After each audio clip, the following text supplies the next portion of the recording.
What is up, guys? Welcome to today's video. I hope you guys are all having a great start to 2021. This is actually my first video in the new year, and it's brought to you guys by the questions that you guys asked me via my Instagram. Today's video is going to be a Q&A in regards to general investing, the stock market. I have a couple real estate questions on here, obviously. I hope you guys enjoy the video. I hope it's not only entertaining, but informative as well. If you guys do have any questions or video suggestions, comment down below. You guys can comment whatever you want for the YouTube algorithm. I always respond to you guys, and be sure to drop a like if you guys did enjoy the video. So I have a total of 8 questions on my laptop right now. These are pulled directly from Instagram. I would say about half of these are real estate questions, and we got a lot of stock market questions as well. So we're gonna run right through these. Hopefully this video will be on the shorter end, and then you guys can get on with your day. So the first question: what made you do real estate in Arizona as opposed to California?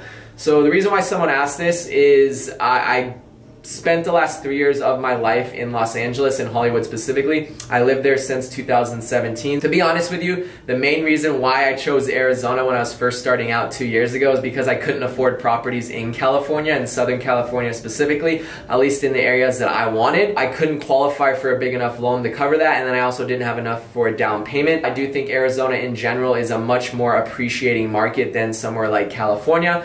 The cash flow is a lot better as well. I live in Arizona now, and I knew that when I was first investing in 2019 that I was gonna move here eventually, so that's why I started looking here. I also had a lot of friends here at the time who were also invested in real estate, so I just honestly felt a little bit more comfortable in Arizona. Now, when I bought my first property, I actually had no idea of the areas or anything like that. I had visited a few times before, but I knew long term that Arizona would be a better market for me for cash flow and just for long-term investments as well. What motivated you to first start investing? So I really like this question.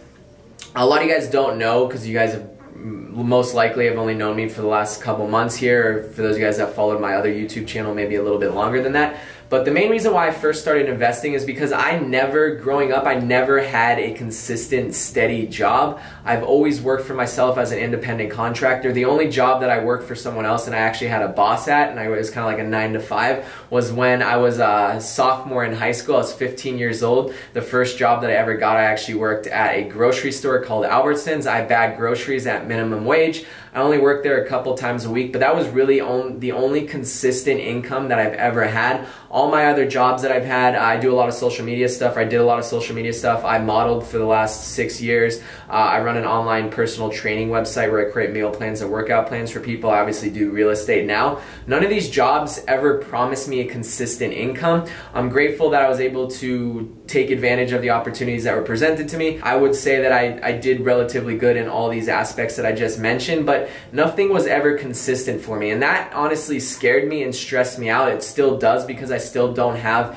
any sort of like locked-in income like someone that works a 9 to 5 where they know what they're going to get paid each and every week, each and every month, and each and every year. But when everything's so uncertain with my jobs, like with everything that's going on, like I never know what my next year is going to look like, even my next month is going to look like at certain times. So for that reason, I had this mindset that I want to save as much money as possible and start investing in passive income. So that's one of the main reasons why I first started investing, and that's why I'm so big in real estate right now, because I'm trying to grow that passive income to pretty much cover all my expenses. And once that's all covered, and once I'm covering all my expenses and actually making money from my passive income, then I can kind of relax a little bit. This is kind of a fun question. Most you've ever made or lost in a day trading?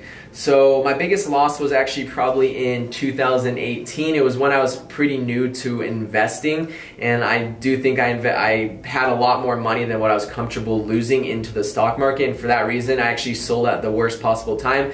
My biggest loss was Facebook, and it was like in December in 2018 when we had that pretty big pullback. I actually sold that at the worst possible time. I want to say it was probably about a $5,000 to $6,000 loss in total. Now looking back at it, if I just held it until now, I don't even know, it's probably 3x, 2x at least since then. So it just goes to show, never trade with an amount you're uncomfortable with losing, because you'll start trading with emotions. Most I ever made, the most I've ever made is stocks that I've held and held long term. Like my biggest stock right now that I made the most money in is by far Amazon, and the reason for that is because I hadn't sold since I bought it 4 or 5 years ago. What do you consider to be good cash flow on a property? So this is a really good question, and this varies per state. Now, if I were to go over to an investor in California and be like, what kind of return on investment are you looking for? They would have a way different answer than if I were to go to an investor in one of the Midwest states, like let's say Ohio, because Midwest states with lower purchase prices are known to have better cash on cash return, just because housing prices are so low and rents are still relatively moderate over there. So for someone that's, let's say Ohio, for example, their cash on cash return could be 20%. And if I went and said, hey, so-and-so, if I went over to an investor in California and was like, hey, so-and-so is making 20%, they would think that I'm crazy, because even 5% in California I heard is high. So it really depends on what state you're looking in. I'm gonna direct this question towards Arizona specifically, because that's where all my real estate is. For me personally, I like to look for at least 10% cash on cash return. So if I put $50,000 into a property with closing costs, down payment, and renovations, I'm going to be looking for around $5,000 a year. And I see that as a decent investment. I think it beats out the stock market. I mean, not last year, but you're also gaining equity into it. Your tenants are paying down your mortgage, and you're making money from cash flow as well, which is why I'm a huge fan of real estate. So I would say 10% cash on cash return, but if you go to California, who knows, 4 or 5% maybe. You go somewhere in the Midwest, you're going to be looking at upwards of 15 to 20%. But also, if you go to the Midwest, you're not going to see as much of property appreciation long term, as opposed to going somewhere like California or Arizona, where your property is going to appreciate at a much higher rate. How do you feel about investing in Bitcoin? So since it's not regulated. So I believe this question was asked to me because I broke down my investment portfolio a couple videos ago, and I did mention I had a little bit of cryptocurrency in there. Long term, I really do believe in cryptocurrency and Bitcoin specifically. I have some Ethereum as well, but my biggest investment in crypto, I think, is going to be Bitcoin, excuse me. I actually bought in a couple months ago. My average purchase price when I bought in was $10,800. I've slowly started averaging up, so now my average purchase price, I believe, is around $15,000. I see Bitcoin as more of a currency. Like, eventually I think it's going to become a very popular currency, kind of like gold and silver is. It's also a deflating asset, which means we're capped off on the amount of Bitcoins that are being mined. I believe it's around 21.5 million Bitcoins will be mined ever, and that's it. So there's a cap on it, which means it's not going to be like the US dollar where you can continue to print more and more and more and more, and you're going to see inflation in it. Long term, I do think it has potential to go over $100,000. Who knows when? We're seeing a lot more institutions buy into it as well. A lot more people are starting to transfer over their balance sheets to cryptocurrency as well. We're seeing a lot of big companies starting to take it on as a form of payment as well. PayPal does that, Cash App. All these kind of big institutions are really starting to buy up crypto, or Bitcoin specifically, so I do think it has potential. It just broke $33,000 this morning when I'm filming this video, which is absolutely blows my mind. I am going to continue to slowly start adding in, but I'm not going to put an insane amount of money because it is still so volatile and unknown. I'm not going to put my whole life savings up like some of these other people are, which completely respect that. It just comes down to, I would do your own research on it. There's a lot of great YouTube videos out there about cryptocurrency and Bitcoin that will maybe give you guys a little bit more reassurance of what it's used for and stuff like that. So I recommend doing your own due diligence on it. What stocks do you think will trend in 2021? I probably should have done some research before this question, but I think a lot of genomic stocks will do really well, not only this year, but the following years, next short term, 3 to 5 years. I think a lot of genomic stocks will do really well. There's an ETF that I really like. It's kind of a popular one. Cathie Wood's ETF, which is ARKG.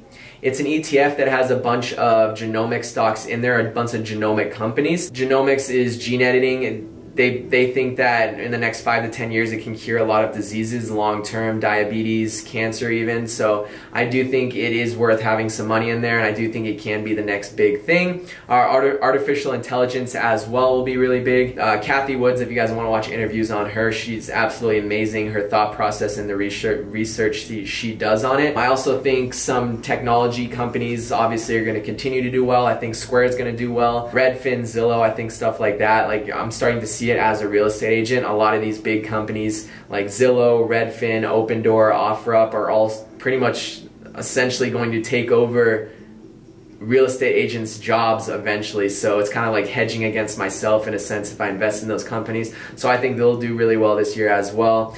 Recovery stocks like your airlines, your entertainment, your hotels, I don't know if they're going to do really well. Those are strictly dependent on the lockdown situation, so I wouldn't say they're going to trend. But if you do start to see a decrease in coronavirus cases and the lockdowns start to ease up, I do think recovery stocks like airlines and entertainment will do well as well next year. But I'm not heavily invested in those right now just because it's so dependent on what the government does and stuff like that. Last question. What are your overall investing goals for 2021?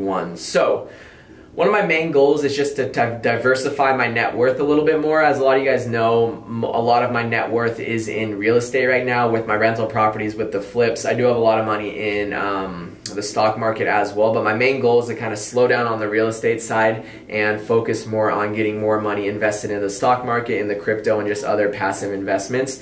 That doesn't mean I'm going to turn a blind eye to deals in real estate, but I'm not necessarily going to be like house hunting every single day or every single week. If an opportunity presents itself where I see equity in the specific property, then yes, I'll take advantage of it and I'll continue to build my real estate portfolio. But for right now, I kind of put that to the side, and I'm going to focus a lot more on just diversifying my net worth, because if one of these sectors like the real estate market takes a crash, at least I'll have the stock market to kind of balance out my net worth, rather than everything just be in one basket, and if that goes down, then everything goes down. So that's my thought process on it, just diversify a little bit more so I don't have all my eggs in one basket. And that is it. I hope you guys enjoyed this video. I hope it was entertaining. I know it was a lot of talking, but I guess that's what Q&As are. If you guys have any video suggestions, comment down below. As always, if you guys are looking to invest in the real estate market in Arizona, I'm a licensed real estate agent. I specialize in investment properties. I love to work with you guys. Thank you so much for watching. If you guys do want 2 free stocks for depositing $100, the link for Webull will be down below, and my Instagram as well. If you guys aren't following me already, that's how I got all these questions. The link for that will be below as well. Be sure to drop a like. I do appreciate it, guys, and I'll see you in the next one.